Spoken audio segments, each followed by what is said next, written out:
الحمد لله رب العالمين والصلاة والسلام على رسوله الكريم أما بعد أعوذ بالله من الشيطان الرجيم بسم الله الرحمن الرحيم ولقد آتينا موسى الكتاب وقفينا من بعده بالرسل وآتينا عيسى ابن مريم البينات وأيدناه بروح القدس أفكلما جاءكم رسول بما لا تهوى أنفسكم استكبرتم ففريقا كذبتم وفريقا تقتلون إلى آخر الآيات.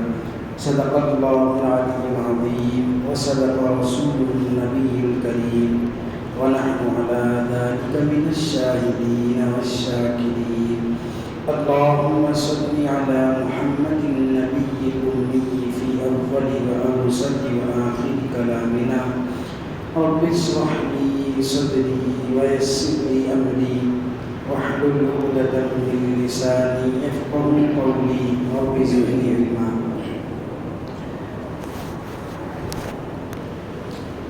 اللہ کے فضل اور توفیق سے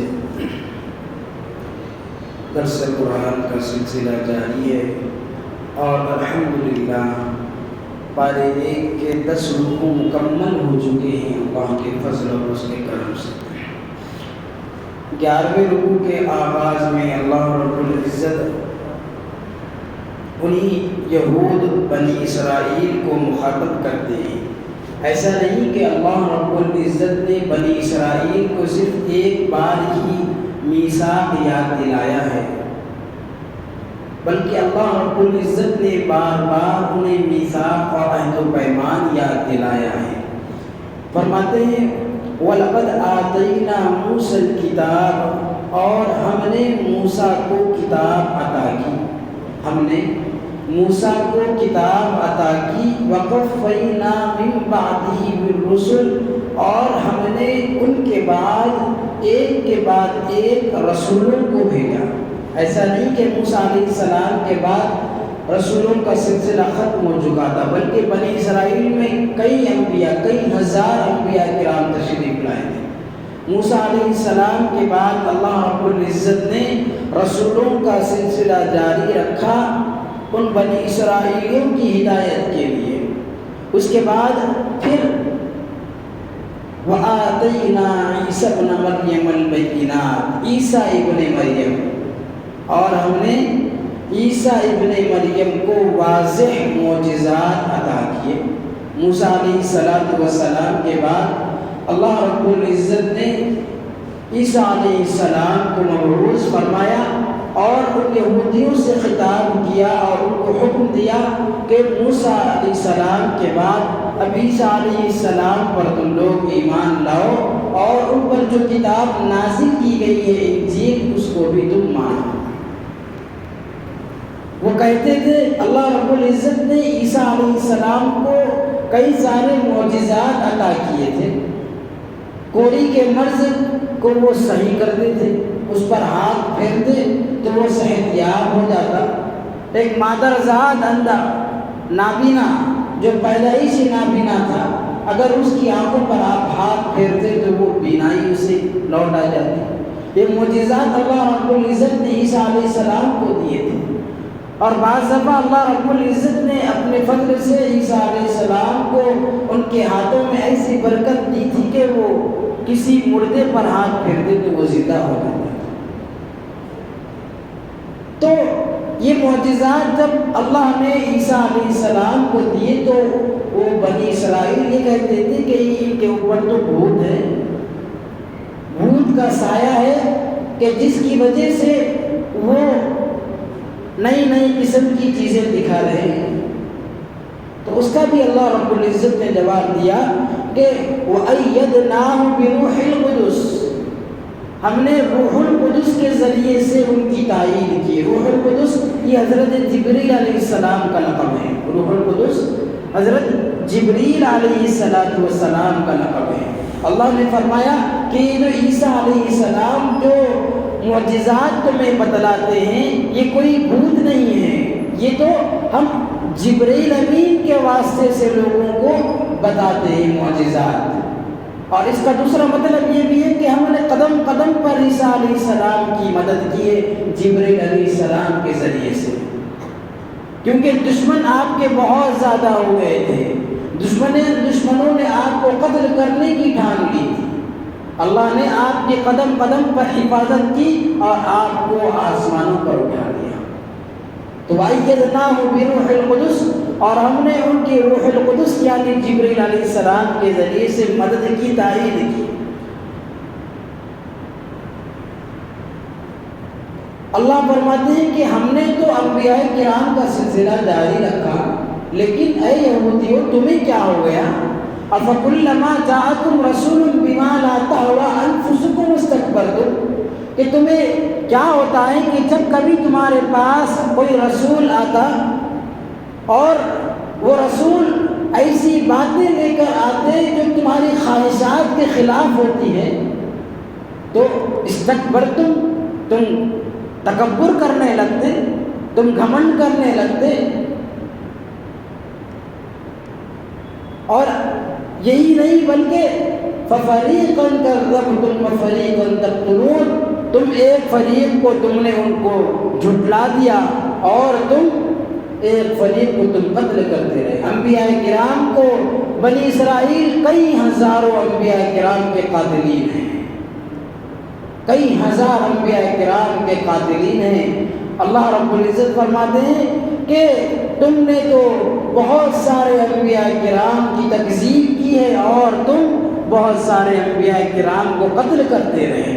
اور رہا قرآن کریم کا معاملہ تو کہتے ہیں کہ وَقَالُوا قُلُوبُنَا غُلْفٌ، ہمارے دل ایک غلاف کے اندر ہے، یعنی وہ کہتے تھے کہ ہمارے دلوں کے اندر کوئی گندگی یا پھر غلط خیالات، گندی باتیں نہیں آتی ہے، ایک حفاظت کا غلاف ہمارے دلوں پر ہے۔ وَقَالُوا قُلُوبُنَا غُلْفٌ، ہمارے دلوں پر ایک حفاظت کا غلاف ہے۔ وہ شیخیاں بگاڑتے تھے مسلمانوں کے سامنے کہ تم ہمیں بس سمجھاؤ، غلط باتیں ہمارے دل کے اندر نہیں آتی ہیں۔ معاملہ یہ نہیں، اللہ فرماتے ہیں معاملہ یہ بل لعنہم اللہ بکفرہم، بلکہ اللہ نے تو ان پر لعنت ڈال دی ہے ان کے کفر کی وجہ سے، ان کے کفر کی وجہ سے اللہ نے ان کے دلوں پر اور ان پر لعنت ڈال دی ہے۔ فَقَلِيلًا مَا يُؤْمِنُونَ، لہذا وہ بہت کم ہی ایمان لاتے ہیں۔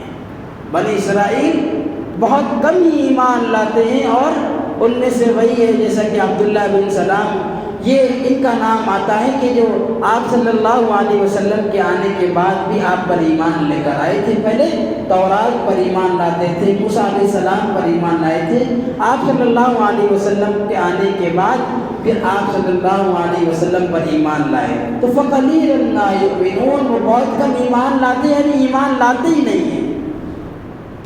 اچھا، جب قرآن مجید نازل نہیں ہوا تھا، آپ صلی اللہ علیہ وسلم کی بعثت نہیں ہوئی تھی، تو وہ جو بت پرست جو قوم تھی وہ ان سے خطاب کرتے تھے، خطاب کر کے جب بھی لڑائی کا موقع آتا تو یوں کہتے تھے کہ ہمارے پاس ایک رسول آنے والے ہیں اور ایک کتاب ہمارے پاس آنے والی ہے، اس رسول کے ساتھ ہم مل کر تم سے مقابلہ کریں گے اور تم پر فتح حاصل کریں گے۔ یعنی آپ صلی اللہ علیہ وسلم بھی طرف اشارہ کر کے کہتے تھے کہ ایک پیغمبر ہمارے پاس آنے والے ہیں، ان کے ساتھ مل کر ہم تم سے مقابلہ کریں گے۔ وَلَمَّا جَاءَهُمْ كِتَابٌ مِّنْ عِندِ اللَّهِ مُصَدِّقٌ لِّمَا مَعَهُمْ، اور جب ان کے پاس کتاب آئی، ان کے پاس کتاب آئی یعنی قرآن مجید، من عند اللہ، اللہ رب العزت کی طرف سے، اور وہ قرآن مجید بقیہ جو دیگر کتابیں تورات، زبور، انجیل گزر چکی ہے ان تمام کتابوں کی تصدیق کرنے والی ہے۔ مصدق لما معہم، اور یہ کتاب ایسی ہے جو تصدیق کرنے والی ہے ان کتابوں کی جو ان کے ساتھ ہے۔ اور حال یہ ہے کہ وَكَانُوا مِن قَبْلُ يَسْتَفْتِحُونَ عَلَى الَّذِينَ كَفَرُوا، اور اس سے پہلے وہ لوگ کافروں پر فتح حاصل کرتے تھے۔ فتح حاصل کرنے کی دعائیں مانگتے تھے اللہ رب العزت سے. یعنی جب بھی ان سے بت پرست قوم سے، کافر قوم سے جب ان کا ایک مقابلہ ہوتا، ایک لڑائی ہوتی، تو وہ یہی کہتے تھے کہ ہم ہمارے پیغمبر کے ساتھ تم سے لڑ کر تم پر فتح حاصل کریں گے، اور اللہ رب العزت سے بھی فتح کی دعا کرتے تھے.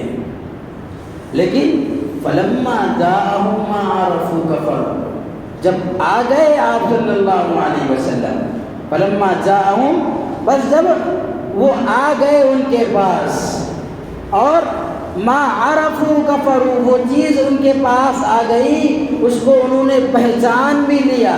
یعنی قرآن مجید آ گئی، آپ صلی اللہ علیہ وسلم کی بعثت بھی ہو گئی، چونکہ تورات کے اندر یہ ساری نشانیاں موجود تھیں. آپ صلی اللہ علیہ وسلم کی بعثت کی نشانیاں کہاں پیدا ہوں گے، یہ ساری چیزیں موجود تھیں. لیکن پہلے تو دعویٰ کرتے تھے، فتح کی دعائیں کرتے تھے اللہ رب العزت سے، کافرین پر غلبے کی دعائیں کرتے تھے، لیکن وہ چیز آ گئی تو کفر ہوئی، انہوں نے اس کا انکار کر دیا. فلعنت اللہ علی الکاذبین، چنانچہ اللہ کی لعنت ہے کافروں پر، اللہ کی لعنت ہے کافروں پر. اللہ رب العزت فرماتے ہیں کہ یہ جو انہوں نے سودا کیا ہے نا، چھوٹی سی قیمت حاصل کرنے کے لیے انہوں نے اپنے آپ کو بیچ دیا، یہ بہت ہی برا سودا ہے. بئس ما اشتروا به انفسهم، بہت ہی برا سودا ہے جو انہوں نے کیا، کہ انہوں نے کم قیمت کے ذریعے سے کم قیمت میں اپنے آپ کو بیچ دیا. یعنی بتانا یہ کہ بہت ہی گھٹیا سودا انہوں نے کیا، قرآن مجید کا انکار کیا، آپ صلی اللہ علیہ وسلم کا انکار کیا. کیا تھا ان کا اصل مسئلہ؟ انکار کرنے کی وجہ کیا بنی؟ وہ یہی کہتے تھے کہ ایک حسد میں آ کر، ایک سرکشی میں آ کر، کہ اللہ رب العزت جب چاہے جس پر چاہے وہی نازل کرتے ہیں، ایسا کیوں کرتے ہیں؟ اللہ نے تو اب تک انبیاء کا سلسلہ بنی اسرائیل میں کیا تھا، لیکن آپ صلی اللہ علیہ وسلم کو اللہ نے بنی اسماعیل میں بھیج دیا. تو یہ لوگ ہم پر کیسے غالب آ سکتے ہیں، ہم سے کیسے افضل ہو سکتے ہیں؟ دیکھیے ایکفروا، کہ انہوں نے انکار کیا اس چیز کا کہ انزل اللہ بغیا، جس کو اللہ نے نازل کیا تھا ایک سرکشی میں، کہ اینزل اللہ من فضل علی من یشاء، کہ کیوں اللہ رب العزت اپنے فضل کو، فضل سے مراد یہاں پر وحی ہے، فضل سے مراد ہے وحی، کہ کیوں اللہ رب العزت وحی کو نازل کرتے ہیں اپنے بندوں میں سے جس پر چاہیں. یہ ان کا اصل مسئلہ یہی تھا، حسد تھا، کہ وہ اپنی جاگیر سمجھتے تھے وحی کو، کہ سارے انبیاء ہمارے میں سے آنا، ساری کتابیں بنی اسرائیل میں ہی ہونی چاہیے. یہ بنی اسماعیل میں جب اللہ نے آپ صلی اللہ علیہ وسلم کی بعثت کی تو کہنے لگے کہ یہ تو ان ان پڑھ لوگوں میں اللہ نے آپ صلی اللہ علیہ وسلم کو بھیج دیا. چنانچہ فباءوا بغضب علی غضب وللکافرین عذاب مہین، وہ لوگ غضب بالائے غضب، غضب پر غضب کے مستحق ہوئے. اتنی شریر قوم تھی، اتنی شریر قوم تھی کہ غضب پر غضب کے وہ مستحق ہوئے، اور کافروں کے لیے ذلت آمیز عذاب ہے. دیکھیے جب ان سے یہ کہا جاتا کہ اللہ نے جو کتاب نازل کی ہے قرآن مجید، تم لوگ اس پر ایمان لے کر آؤ، تم لوگ اس پر ایمان لے کر آؤ. وَإِذَا قِيلَ لَهُمْ آمِنُوا بِمَا أَنزَلَ اللَّهُ، جب ان سے کہا جاتا کہ تم ایمان لاؤ اس کتاب پر جو اللہ نے نازل کی ہے، تو کیا کہتے ہیں؟ قَالُوا نُؤْمِنُ بِمَا أُنزِلَ عَلَيْنَا، کہتے ہیں کہ ہم ایمان لائیں گے اسی کتاب پر جو ہم پر نازل ہوئی، یعنی تورات پر. ہم صرف تورات ہی پر ایمان رکھتے ہیں، اور وہ لوگ تورات کے علاوہ ساری کتابوں کا انکار کرتے ہیں. وَيَكْفُرُونَ بِمَا وَرَاءَهُ، اس کے علاوہ کا وہ لوگ انکار کرتے ہیں. وَهُوَ الْحَقُّ مُصَدِّقًا لِمَا مَعَهُمْ، جبکہ وہ حق ہے، یعنی اللہ نے جو کتاب نازل کی ہے قرآن مجید، یہ ایسی برحق کتاب ہے کہ مصدقا لما معہم، جو ساری کتابوں کی تصدیق کرتی ہے، جو ساری کتابوں کی تصدیق کرتی ہے۔ یہ تو کہتے ہیں کہ ایمان لائیں گے تورات پر، جب تورات پر واقعی ان کا ایمان تھا، موسیٰ علیہ السلام کو وہ نبی مانتے تھے، تو اللہ سوال کرتے ہیں کہ قل فلم تقتلون انبیاء اللہ من قبل، تم اس سے پہلے پھر انبیاء کرام کا کیوں قتل کرتے تھے؟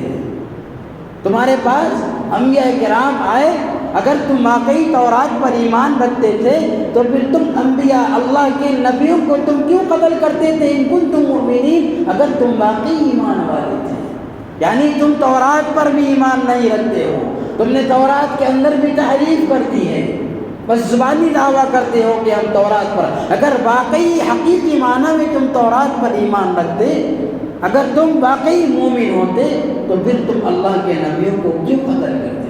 قل فلم تقتلون انبیاء اللہ۔ وہی بات دہراتے اللہ رب العزت، وَلَقَدْ جَاءَكُم مُوسَىٰ بِالْبَيِّنَاتِ ثُمَّ اتَّخَذْتُمُ الْعِجْلَ، کہ جب تمہارے پاس موسیٰ علیہ السلام واضح دلائل لے کر آئے، تورات کتاب کو لے کر آئے، ثُمَّ اتَّخَذْتُمُ الْعِجْلَ، اس کے بعد پھر تم نے بچڑے کو معبود بنا لیا۔ پہلے کا قصہ، موسیٰ علیہ السلام کے کوہ طور سے تورات کتاب لانے تک ان 40 دنوں کے عرصے میں تم نے ایک بچڑے کو، اس ایک بچڑے کا سانچہ ڈالا اور اس کو تم پوجنے لگے۔ وَأَنْتُمْ ظَالِمُونَ، جبکہ تم ظلم کرنے والے تھے، یعنی ظلم اس معنی میں کہ عبادت صرف اللہ کا حق ہے اور اللہ کے علاوہ کسی اور کی عبادت کرنا یہ اللہ کے ساتھ ظلم ہے۔ اور اس کے بعد پھر اللہ فرماتے ہیں کہ یاد کرو اس وقت کو بھی کہ وَإِذْ أَخَذْنَا مِيثَاقَكُمْ، ہم نے تم سے وعدہ لیا کہ تم اس تورات کتاب کو تھامو گے، وَرَفَعْنَا فَوْقَكُمُ الطُّورَ، تمہارے انکار کرنے پر ہم نے زبردستی تم پر، تمہارے سروں پر طور کو معلق کر دیا۔ خُذُوا مَا آتَيْنَاكُمْ بِقُوَّةٍ، کہ تم مضبوطی سے تھامو اس چیز کو جو ہم نے تم کو دیا ہے اور تم سنو۔ ان لوگوں نے کہا قَالُوا سَمِعْنَا وَعَصَيْنَا، ہم نے سنا اور ہم نے نافرمانی کی۔ یہ حال تھا بنی اسرائیل کا، ان کے اقوال سے، ان کے احوال سے یہی وہ کہتے تھے کہ ہم نے سنا اور ہم نے نافرمانی کی۔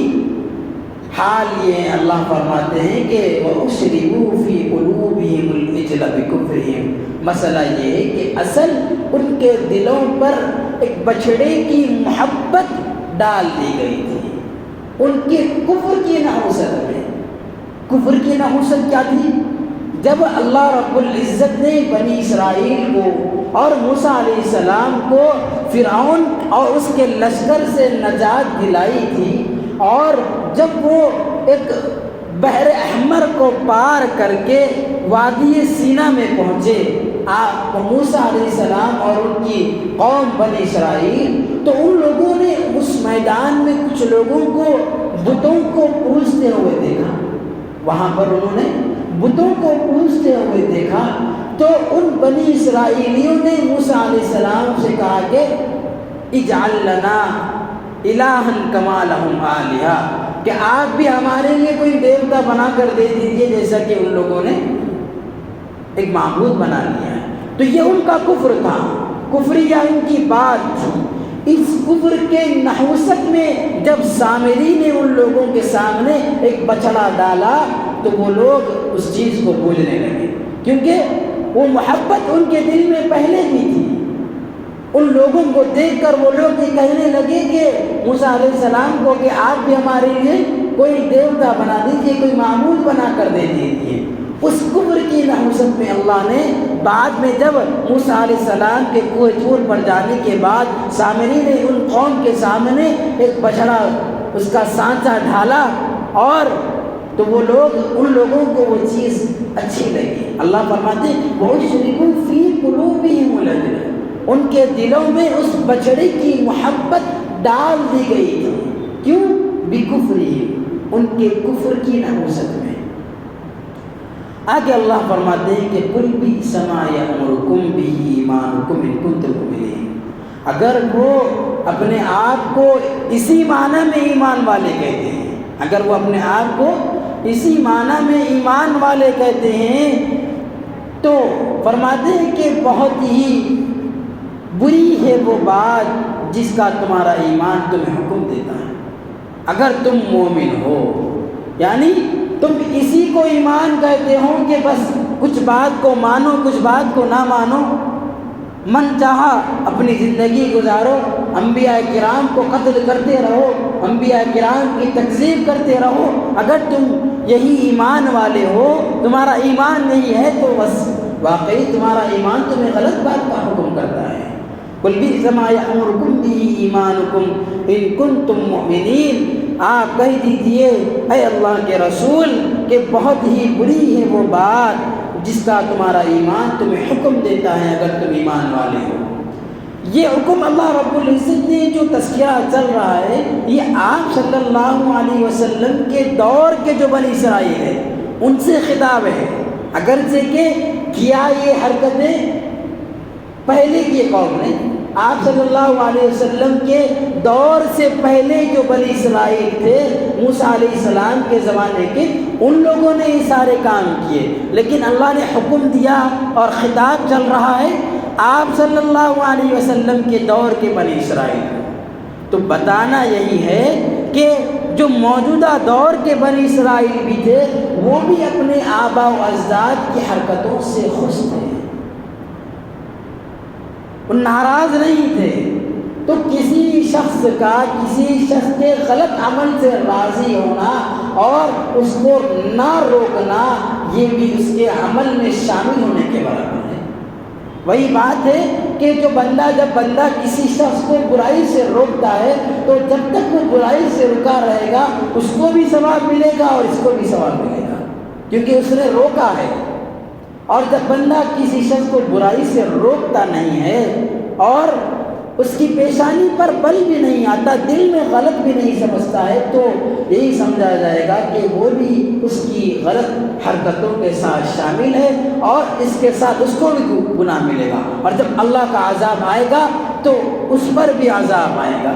وہی ہوا تھا کہ قوم لوط میں، جب قوم لوط سے فرشتے جب گزر رہے تھے کہ قوم لوط پر اللہ کا عذاب نازل کرنا تھا، تو وہاں سے گزرتے ہوئے ایک بستی پر سے گزرے، بستی پر گزرنے کے بعد اللہ نے حکم دیا کہ اس بستی والوں کو بھی ہلاک کر دو، سارے لوگوں کو ہلاک کرو۔